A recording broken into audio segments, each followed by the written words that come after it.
శ్రీ సద్గురు హజరత్ ఫాజిల్ అఫ్జల్ చిశ్తి కఫవారేణ్యుల ఆరాధన మహోత్సవం నవాపేట గ్రామం. ఇక్కడ ఫాజిలప్ప గారి యొక్క ప్రయాణం అయినప్పుడు ఈ స్థలంలో ఉండి ఇక్కడ ఆశ్రమం ఏర్పాటు చేయాలని అప్పగారు యాషీన్ షరీఫ్ చిశ్తి గారితో చెప్పడం జరిగింది. అటు తర్వాత ఇక్కడ ఆశ్రమం ఏర్పాటు చేసిన తర్వాత ప్రతి సంవత్సరం ఆరాధన మహోత్సవాలు జరిగింది. ఈ గురువు యొక్క ఆశ్రమాలు అదేవిధంగా వేద పాఠశాలలు, మదర్సాలు, ఊళ్ళో ఆశ్రమాలు ఇవన్నీ కూడా దేనికోసం ఉన్నాయంటే మానవ జాతి సరి అయినటువంటి మార్గం మీద నడవాలి, మానవ జాతి సరి అయినటువంటి నడుబడి మీద ఉండి వారి వారి జన్మ అనేటువంటిది ధన్యం చేసుకోవాలి. అందుకే గురువుల దగ్గరికి పోయి మనం మన సర్వస్వాన్ని అర్పితం చేసే గుణం అనేట్లా ఏర్పరచుకోవాలి. ఎందుకంటే జన్మ అనేటువంటిది ఎప్పటికైనా ఈ రోజు కాకపోతే రేపు మనం అందరం కూడా ఇక్కడ ఏ విధంగా అయితే సమాధులు కట్టినో అట్లనే మనం కూడా సమాధిలని ఇంత సమాధిగా మనం పోయే ఆలోచన మనకుంటే దీంట్లో మనకు చెడు చేసేది ఏముంటుందంటే అహంకారం. ఏం చెడు చేస్తుంది? అహంకారం. అహంకారం చెడు చేస్తుందా అంటే దానికి తోడు ఏమవుతుంది? భేదం. ఏమొస్తుంది? భేదం వస్తుంది. దానికి తోడు ఏమవుతుంది? మాయ అనేటువంటిది ఇంకా కొంచెం చెడు చేస్తుంది. అటు తర్వాత ఇంకేం చెడు చేస్తుంది? నేను నేను నేను అనేటువంటి ఏదైతే భావన నీలో ఉంటుందో ఇక్కడి నుంచి అన్ని కథలు మొదలు. నేను ఏమన్నా ఉన్నా, నా స్థానం ఏమో ఉంది, నేను పెద్ద ఉంది, నాది చాలా ఫలానా ఉంది. కానీ నిజానికి దైవం అనేటువంటిది నీ సృష్టి అట్లా సృష్టించింది. నువ్వు ఒట్టి మనిషి కాదు, గట్టి మనిషి. నీ జన్మ కూడా గట్టిదే, నీ స్వరూపం కూడా అక్కడ స్వరూపమైనటువంటిది. ఈ జన్మ నువ్వేం చేస్తున్నావు దానికి? ఆ ఒట్టి జన్మకి చొట్టి జన్మ చేసేస్తుంది. దానికి ఇది లేదు. ఏం చేస్తున్నావు? అనవసరమైనటువంటి మాయలు చిక్కుతున్నావు, అనవసరమైనటువంటి పొగడలు అవుతున్నావు, అనవసరమైనటువంటి చెడు కార్యాలు చేస్తున్నావు. ఇక పైసలు లేదు, పైసలు వచ్చిన వాళ్ళ దగ్గరికి అయితే తాగినోంది సాగినోంది ఇద్దరిది సాగుతారు. కాబట్టి మనం చేసేటువంటి నడవడి క్రమం అనేటువంటిది మంచిగా ఉండాలి. మనం చేసేటువంటి కథ, మనం నడిచేటువంటి నడవడి క్రమం అనేటువంటిది చాలా జాగ్రత్తగా ఉండాలి. ఎందుకంటే మన జన్మను మనం ఏ రోజు కాకపోతే వదిలేటువంటిది. కాబట్టి దీంట్లో వైరాలు పెట్టుకొని భేదాలు పెట్టుకొని మనం సాధించేది ఏది లేదు. అందుకే మహానుభావులు సద్గురువులు ఉపదేశం ప్రకారంగా వాళ్ళు చెప్పినటువంటి నడవడి, వాళ్ళు చూపించినటువంటి ప్రేమ, ఆదరణ, దాని ద్వారా కొన్ని లక్షల మంది కులాల మతాలకు అతీతంగా వాళ్ళ శరణంలో వచ్చేసారు. వాళ్ళ శరీరంలో వచ్చి మంచి చెడు, కష్టము, నష్టము, సుఖము అన్నీ కూడా వారితో మనకు మంచిగా ఆ నమ్మకం మీద గురువు దగ్గర కటాక్షం తీసుకున్నాడు, ఉపదేశం తీసుకున్నాడు. అదేవిధంగా ప్రేమలో కూడా ఉన్నారు. ఉపదేశం తీసుకోకపోయినా ప్రేమలో శరీరాన్ని స్వీకరించక ప్రేమలో కూడా నడిచిన. కాబట్టి శిష్యరికం తీసుకున్నటువంటి వారికి ఆ స్థానం అనేటువంటిది ఉంటుంది. వారి శిష్యుడు అంటే ఏదో ఆపద కోసం మనం వచ్చినాం, ఆ ఆపద కోసం వచ్చి మనం ఏం చేసినాం, గురువు మీద ప్రేమ ఏర్పడాలి. అరే నేను అమ్మగారి దగ్గర మృతడానికి మంచిగా అయింది, నేను అమ్మగారి కటాక్షం తీసుకోవాలి. కటాక్షం తీసుకున్న తర్వాత ఇంకా ప్రేమ ఎక్కువైంది, ఇంకా ప్రేమ ఎక్కువై ఇంకా గురువు మార్గం మీద తిరుగుతున్నాడు, నడుస్తున్నాడు. కొంతమంది ఏమంటారు, అరే మీ అమ్మ హిందూ ఉన్నాడు, అది తిరుపతిలో తిరుగుతున్నాడు కదా, ముస్లింలతో తిరుగుతున్నాడు కదా అంటారా. ఇక ముస్లిమ్స్ ఏమంటారు కొంతమంది, వీడేందులో అంత హిందువులకు జన్మ చేస్తున్నాడు వీళ్ళని. ముస్లిమ్స్ ఏమంటారు, అంతా హిందువులకు జన్మ చేస్తున్నాడు. వీళ్ళేమంటారు, ఏమంటారు, అరే అంత గురుకుల ముస్లింల లెక్క నడుస్తుంది, ముస్లింలకు జమ చేస్తున్నాం పోయి అని అంటారు. ఈ భేదం అనేటువంటిది ఇలా కొత్తగా వచ్చింది కాదు, భేదం అనేటువంటిది కొత్తగా వచ్చింది కాదు. ఈ ప్రపంచం పుట్టినప్పుడే మొదటి మానవుడు అయినటువంటి ఆదం అలైహిస్సలాం యొక్క వంశంలో ఇద్దరు కొడుకులు పుట్టినాయి, ఆబిల్ హాబిల్. ఇద్దరులా వ్యతిరేక భావాలు వచ్చేసి ఏం చేశాను, ఒకరి కొడుకు ఒకరిని చంపేశాం. అప్పటి నుంచి నడుస్తున్నది. అందుకే చెప్తారు కదా, పాలల్లో బాగా ఉంటుంది అని. కాబట్టి దైవం అనేటువంటిది నీ దగ్గరే, నీ దగ్గర దైవత్వం పెట్టబెట్టిండు, నీ దగ్గర రాక్షసత్వం కూడా నీ దగ్గరనే, మళ్ళా ఏం పెట్టిండు, మానవత్వం పెట్టిండు. నువ్వు ఏ దిక్కు పోతే నీ జన్మ అటు దిక్కు అవుతుంది. నువ్వు మనిషి కాగలగాలంటే మనిషిగా అవుతావు, నువ్వు రాక్షసుని కావాలి, రాక్షసుడు అంతేనా, దైవం కావాలి, దైవం. కాబట్టి దైవం అనేటువంటిది నీకు ఇచ్చినటువంటి రూపం ఒట్టిగా లేదు, అఖండ రూపమే నీదే రూపం, అఖండ రూపమే జన్మరహితమని షరీఫ్ ప్రకారం నాయకుడు ఉదాహరణ రాసి ఫాజిలప్ప గారు ఏం రాసిండు, తనువే తారకమాయ, నీలో హంసగుణం అనేటువంటిది ఏర్పరచుకో, నీలో హంసగుణం అనేటువంటిది నువ్వు ఏర్పరచుకోవాలి. హంసగుణం ఏమంటుంది, పాలు నీళ్ళు రెండు కలిపి పెడితే అది పాలను నీళ్ళను వేరు చేసి తాగిస్తాయి. ఒక హంస అంట చేయగలుగుతున్నది, నువ్వు మానవుని, నువ్వు అన్ని జన్మల కంటే శ్రేష్టమైనటువంటి జన్మ, అఖండ స్వరూపం కలిగినటువంటి జన్మ ఏది, మానవ జన్మ ఉన్నది, ఉన్నదా లేదా, మానవ జన్మ ఉన్నదా లేదా. అందుకే మానవ జన్మలోనే ఎంతోమంది కారణ జన్మలు అయినటువంటి ప్రవర్తన 1,24,000 చిన్న ప్రవర్తన వచ్చినంత ఆశీర్వాదం. ఒకరు అంటారు 1,80,000 ప్రవర్తన వచ్చింది, ఒకరు ఏమంటారు 2 లక్షల పైన వచ్చినట్టు, ఒకరు 3 లక్షలు. అసలు ఈ భూమి ఎప్పుడు పుట్టింది, ఈ పుట్టినప్పటి నుంచి ఈ మానవ పుట్టుక అనేటువంటిది వస్తూనే ఉన్నది, విరక్తం అవుతుంది, మళ్ళీ విరుగుతుంది, మళ్ళీ వస్తుంది, మళ్ళీ విరుగుతుంది, మళ్ళీ వస్తుంది. ఇప్పుడు యుద్ధాల మీద యుద్ధాలు జరుగుతుంది, ఒకటి కొంచెం ఒకటి చంపేసుకుంటున్నాడు.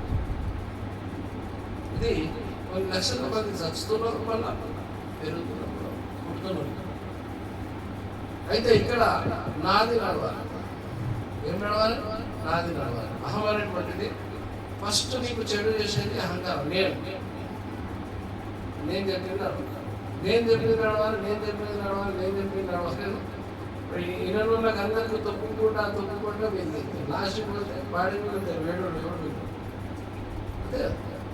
కాబట్టి మనిషిల గుణం అనేటువంటిది సరిగ్గా, ఆ గుణం అనేటువంటిది సరి గుణంగా నువ్వు ఆలోచన చేసి చెడు గుణంలో అయినా ఈ గుణం అనేటువంటిది మార్చేటువంటి వాడేవాడని, ఆ చెడు గుణాన్ని, చెడు నడవడిని, చెడు ఆలోచనలను దూరం చేసినటువంటి వాడు గురువు దగ్గర నువ్వు చేరి, గురువు దగ్గర సరి అయినటువంటి విధంగా గురువు చెప్పినటువంటి నడవడి మీద ఆచరణ చేసిన వాటి నీ జన్మను నువ్వు పావనం చేసుకుంటాడు.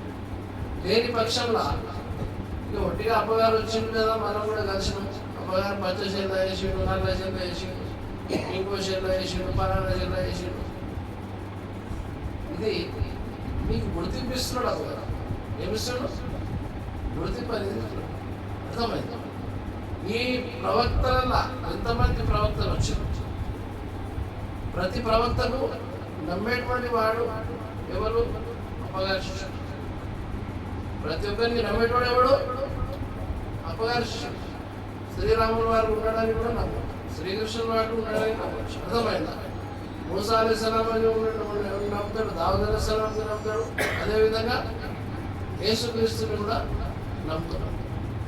లాస్ట్కి వస్తే మహమ్మద్ అప్పగారు ఆయన కూడా మన నమ్మకం ఉన్నది. అర్థమైందని కర్మసారి ఎలా ఇలా ఇలా మహమ్మద్ రసూలుల్లాహ్ నమ్మకం ఉన్నది. దేవుడు ఉన్నాడు, ఆయనే ప్రవక్త ఉన్నాడు. నమ్మినాం కదా, అర్థమైపోయాడు. మన జన్మ అనేటువంటి పావనమే, అంతే కదా. నమ్మినోడే ముక్తిని పొందుతాడు, నమ్మనోడు ముక్తి పొందుతాడు. అర్థమైంది. ఇప్పుడు వేరే వేరే దేశాల్లో యుద్ధాలు ఎందుకు అవుతున్నాయంటే దీనికోసం అవుతున్నాయి. వేరే వేరే దేశాలలో యుద్ధాలు ఎందుకు అవుతున్నాయి? దీనికోసం అవుతున్నాయి. నేను పెద్ద అంటే నువ్వు పెద్ద, నువ్వు అంటే నేను పెద్ద, నీ ఏంటి నేను. కానీ మనకు అవి అన్ని అవసరం లేదు. మనతోనే మనం యుద్ధం చేసేది కాదు. మనతోనే మనమే ఏం చేయాలి? యుద్ధం చేయాలి. దేనికోసము? మనం చెడు తిట్టుకోకూడదు, చెడు మాట్లాడకూడదు.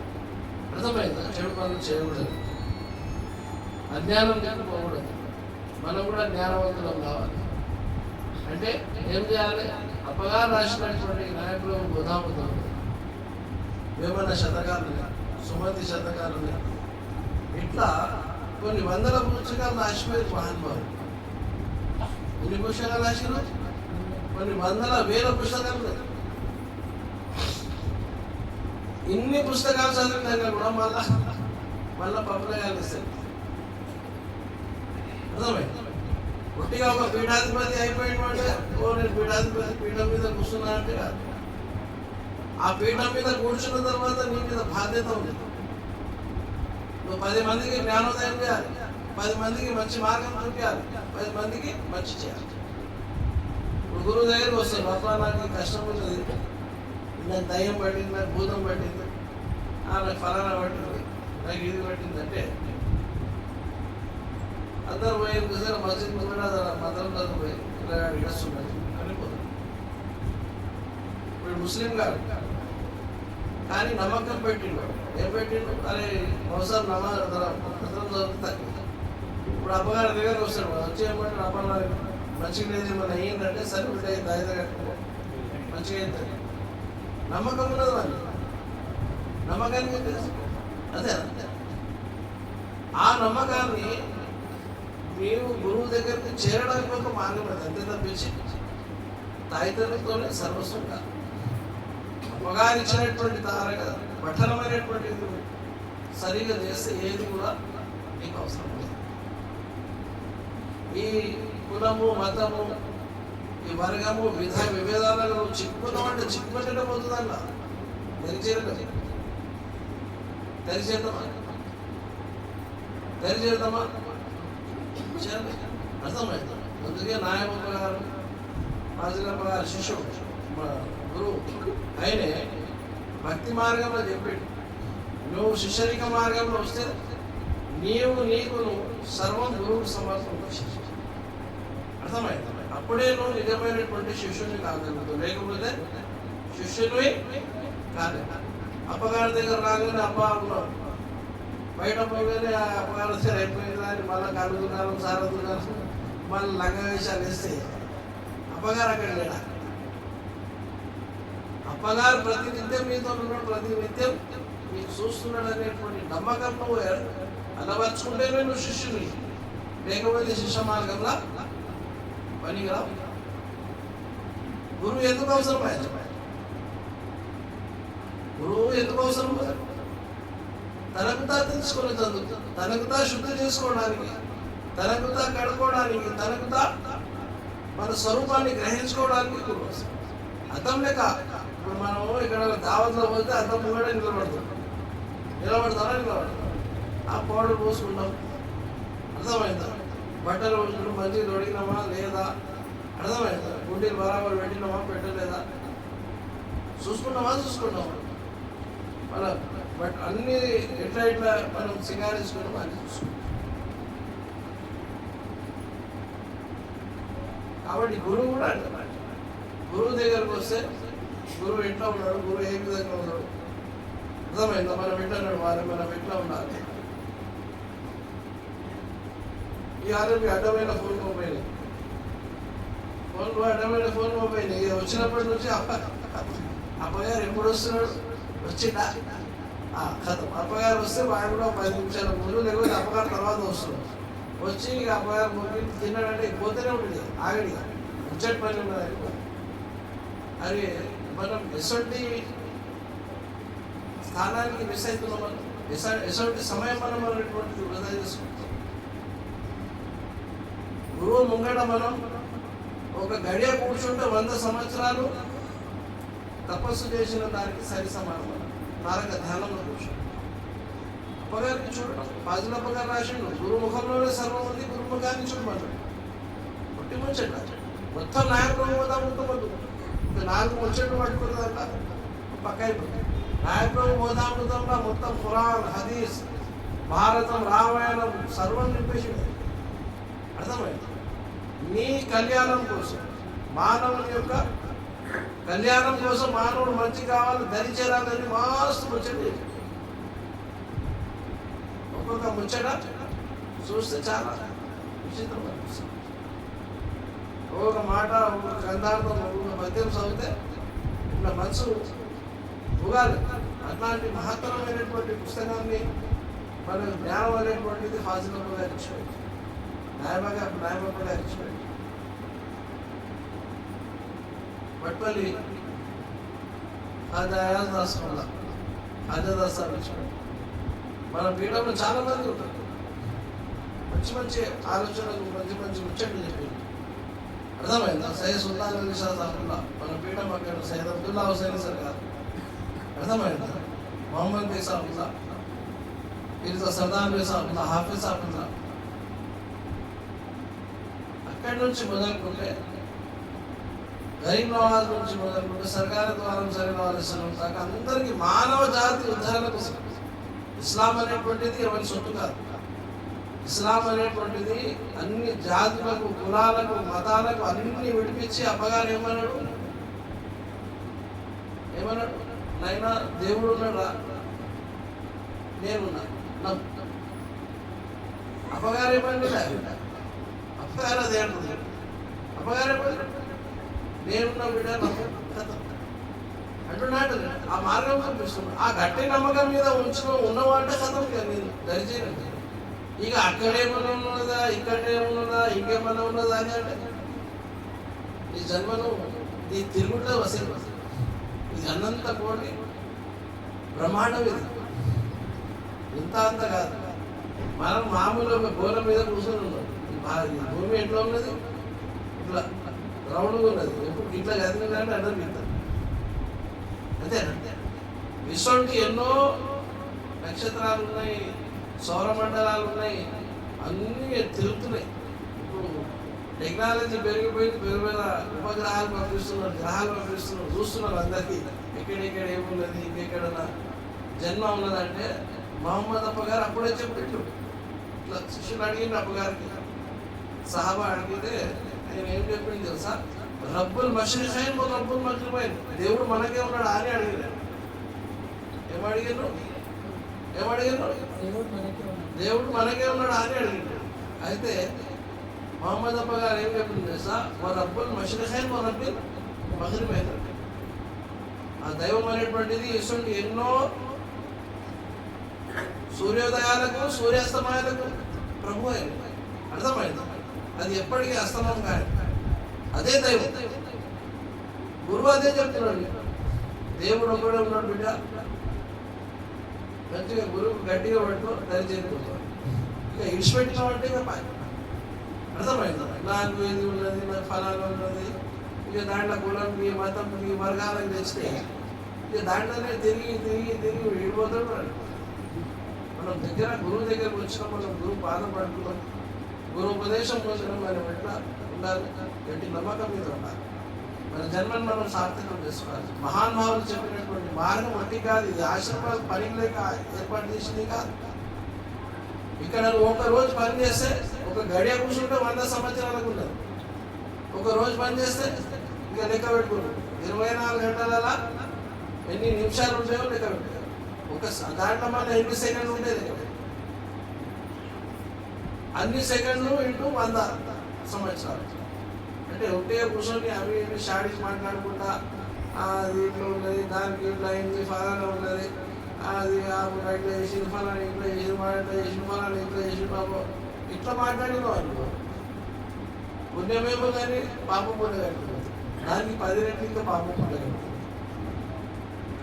అందుకే మహానుభావుల ఆశ్రమాలలో మనం వచ్చినప్పుడు దేవస్థానాలలో ఎక్కడికి పోయినా ఎట్లా ఉండాలి, శుద్ధిగా ఉండాలి. అందుకే ఎక్కడ గుళ్ళ ఇక్కడ మసీదులలో ఫలానా దర్గాల దగ్గర పోతే ఫస్ట్ వాడు మంచిగా శుద్ధిగా ఉంటేనే వస్తాడు, ఎవరు రా పోతారు. అయిపోయిగానే స్నానం చేసి సాఫ్ సుతరా ఫస్ట్ దేవుని దగ్గర పోయి మొక్కి దర్గాలలో పోయిన అడ్డని పోతారు. ఎందుకు పోతారు? శుద్ధిగా పోతారు. ఎందుకు పోతారు? శుద్ధిగా మొక్కాలే అంతే. కానీ ఆ గుడికి పోతున్నావు కానీ ఇది కూడా గుడే కదా, నీ దేహం కూడా గుడే, నీ దేహం కూడా దరగదు. దీంట్లో ఒకటి నిలిచిపెట్టి ఉన్నాడు పరమాత్ముడు అనేటువంటి వాడు, లోపల నిలిచి ఉన్నాడు కదా దేవం. దాని గురించి ఆలోచన చేస్తాడు. రేపు ఇవాళ పుట్టినప్పటి నుంచి తల్లి గర్భం నుంచి నీతోనే ఉన్నాడు, అర్థమైందా? 100 గంటల పోయినాక నీతోనే ఉంటాడు, 100 గంటల దాకా. మళ్ళీ ఈ సృష్టి అంతమైందాక నీతోనే ఉంటాడు.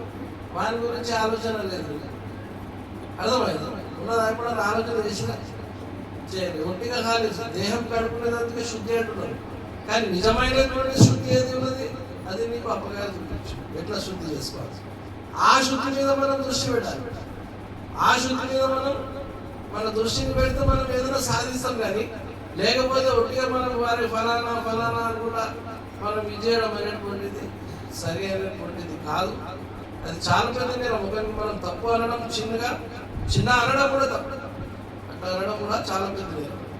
అందుకే ఈ రంజాన్ మాసంలో రంజాన్ మాసం వచ్చింది, ఎంత పవిత్ర మాసం అంటే నువ్వు ఒక్కసారి గురువును తలుచుకుంటే 70 సార్లు తలుచుకున్నంత పుణ్యం దొరుకుతుంది.